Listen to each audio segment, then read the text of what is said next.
সেই দিকেও তোমরা কোন অঙ্গ দিয়ে বলেন তো? আমরা সেই দিকে কোন অঙ্গ দিয়ে বলেন তো? কথা বলি, আমরা সেই দিকে কোন অঙ্গ দিয়ে? কোন অঙ্গ দিয়ে বলে? আমরা খাই কোন অঙ্গ দিয়ে? আমরা যে খাই জিনিসটা খাই কোন অঙ্গ দিয়ে? হাতে তো তুলি আমরা জিহ্বা দিয়ে খাই না? বিষ্ণু বলেন তোমরা যে অঙ্গ দিয়ে সেই খাও এবং ইফতারও করো সেই অঙ্গ দিয়ে, এবং বিষ্ণু বলেন ওই অঙ্গ দিয়ে তোমাদের রোজা ফুটো হয়ে যায়। কি হয়ে যায়? রোজা ফুটো হয়ে যায়। বুঝলেন কেন?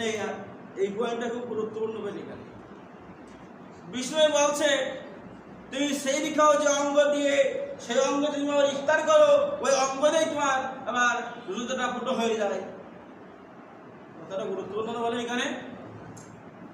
এবং সাহেবরা জিজ্ঞেস করলেন আল্লাহর রাসূল রোজা কিভাবে ছিদ্র হয়ে যায়, রোজা কিভাবে ফুটো হয়ে যায়?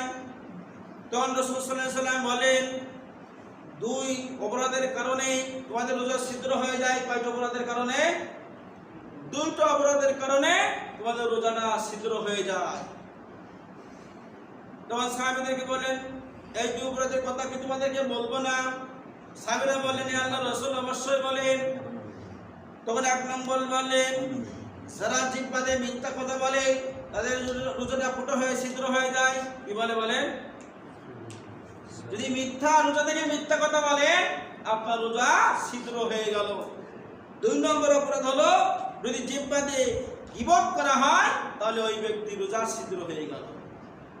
এখন আমরা মিথ্যার সাথেও জড়িত, গীবতের সাথেও জড়িত। গীবত মানে বোঝেন তো? একটা মানুষের সমালোচনা করা কি বলা হয়? গীবত বলা হয়। তাহলে রোজা থেকে যদি আপনি মিথ্যা এবং গীবত ছাড়তে না পারেন আপনার রোজা ছিদ্র হয়ে যাবে।